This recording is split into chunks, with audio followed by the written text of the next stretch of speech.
You're investing consistently. You check your portfolio. Maybe it's at 14,000 after 3 years of contributions. And here's what most people do next. They stop. Not dramatically. They just quietly redirect the auto transfer. Tell themselves they'll restart when it feels like it's working. What they don't know, that decision, made in year 3 or 4, is the most expensive financial mistake they'll ever make. Not because they lose the 14,000, because they lose everything those dollars would have become. The difference between 200,000 at retirement and nothing. That gap is not a discipline gap, it's an information gap.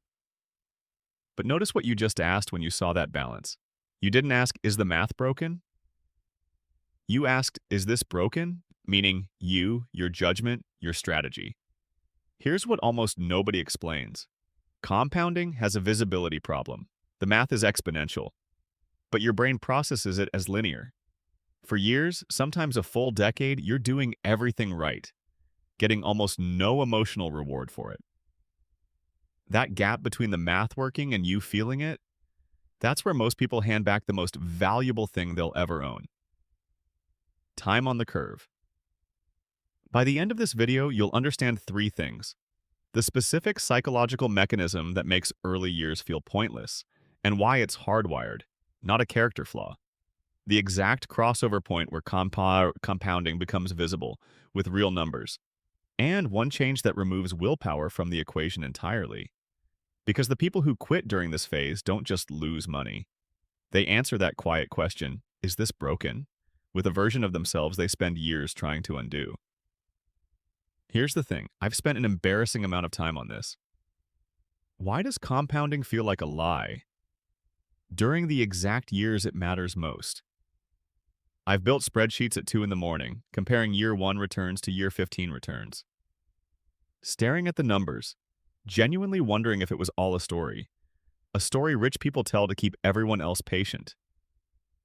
And I still had a moment, early on. I looked at my portfolio after 3 years of consistent investing, and I thought, is this it? Is this what everyone's so excited about? And here's what bothered me more than the balance. I almost stopped. Because that whole just keep investing thing, that elaborate financial folklore, it teaches you the chart and assumes conviction follows. It doesn't. Comprehension and conviction are completely different things.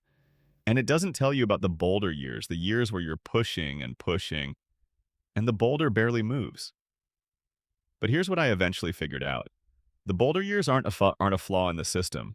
They are the system. Here's the core problem. Every compound interest chart shows you the full curve. 30 years, 40 years. A beautiful hockey stick shooting into the sky. Technically accurate, but also a design choice. The financial industry employs behavioral psychologists. They A/B test button colors. They know exactly how humans process visual information about returns. So when every major institution defaults to the 30-year chart and never zooms into years 1 through 8, that's not a neutral oversight. That's a decision. The 30-year chart gets you to open the account. The year 1 through 8 chart might make you ask harder questions. Here's what that chart actually shows. Take a $20,000 investment, 8.5% annually, compounded monthly. After 4 full years, you've earned about $8,000 in interest, real money. But it doesn't feel like exponential growth. It feels like a savings account with extra steps. Here's the technical reason your gut is lying to you. The curve is accelerating the entire time. It just isn't visible yet. You're on the curve. You just can't see it. And this is where it gets dangerous. Here's the problem. Understanding compounding and feeling compounding are completely different things. And your brain defaults to the one that makes you quit. This isn't impatience, it's architecture. Your brain runs on something called delay discounting. The hardwired tendency to undervalue future rewards, systematically, compared to present ones. Researchers measured this specifically in long-term financial behavior. What they found, the people who stay invested through the flat years aren't the ones who understand the formula best. They're the ones who've internalized a belief, the waiting is worth it, at a level the formula never reaches. And here's where the information environment makes this dramatically worse. Recommendation algorithms surface crash prediction content to investors in year 3. Active fund managers profit from churn. Platforms that monetize trading volume benefit from frequency. The entire ecosystem has a structural incentive to make the boulder phase feel longer and darker than it is. Your delay discounting brain isn't just hardwired, it's being actively targeted by systems that profit when you move. The standard financial literacy curriculum teaches you the formula and assumes conviction follows. The research showing it doesn't has been available for years. The curriculum hasn't changed. Because teaching conviction is harder than teaching math. But here's where it gets interesting. The boulder doesn't stay heavy forever. There's a specific point in the compounding curve where the math transitions from feeling invisible to feeling undeniable. A lot of people never reach it, not because they can't, because they stopped pushing years before it arrived. And here's what makes that frustrating. That point was calculable. You could have known exactly when to expect it. Nobody told you. Let me show you what it actually looks like. $500 a month, 8% average return. After year 5, you've contributed $30,000. Your portfolio is worth about $37,000. Compounding added $7,000. Fine. After year 10, you've contributed $60,000. Your portfolio around $92,000. Compounding added $32,000. Now it's starting to show. After year 15, you've put in $90,000. Portfolio is roughly $173,000. Compounding contributed $83,000, almost as much as you put in yourself. After year 20, you've contributed $120,000. Your portfolio is north of $290,000. Compounding has now contributed more than you have. $170,000. $40,000 more than your own deposits. That's the crossover point, where your money's money exceeds your contributions. Before that point, you're doing all the work. After it, the math is doing the work for you. The crossover typically arrives somewhere between year 12 and year 17. A knowable window. And every year after it, the gap widens faster. Here's the part that should genuinely frustrate you. The boulder phase isn't just a waiting period, it's the foundation that makes everything after it possible. Every dollar you invest during the boulder years has the longest runway. It compounds the most times. It does the most total work over your lifetime. A dollar invested in year 3 does approximately twice the total work of a dollar invested in year 10. Twice, because it compounds for 7 more years before the crossover. So the phase that feels the most pointless is mathematically the most valuable. The years where your emotional brain is loudest about quitting, those are the exact years where quitting costs you the most. Not a little more, exponentially more. Here's what that math actually means. Walking away in year 3 doesn't cost you $30,000. At a 2-to-1 multiplier versus later contributions, it costs you $60,000, minimum.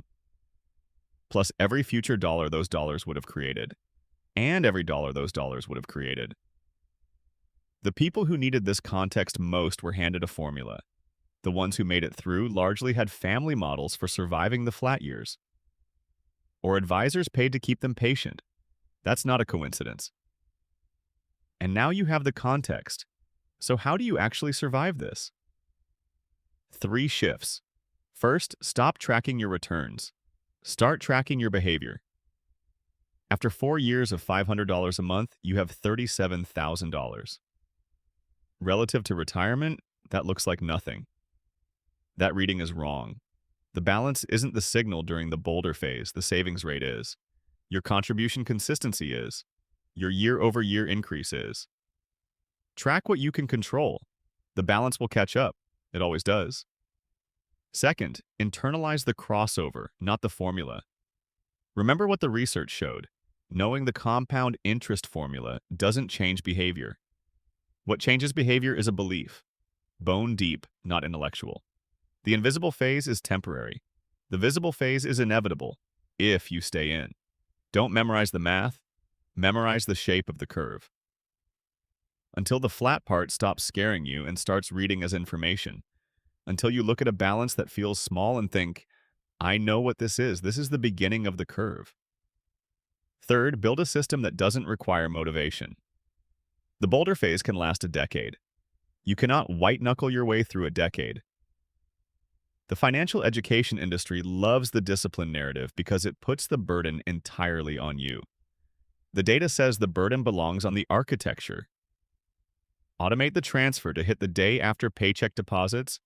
Remove the decision point entirely. Make investing the default, not something you choose each month, because the moment it becomes a choice, your delay discounting brain gets a vote. And that brain, as we've established, is operating in an environment that profits from its doubt. The people who reached the crossover point made the decision once.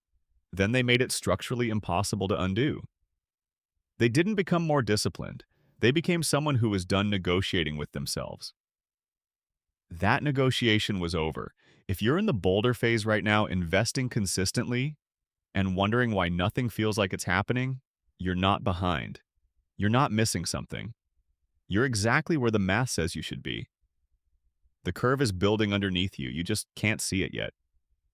The people who needed this video are usually the ones who won't find it on their own.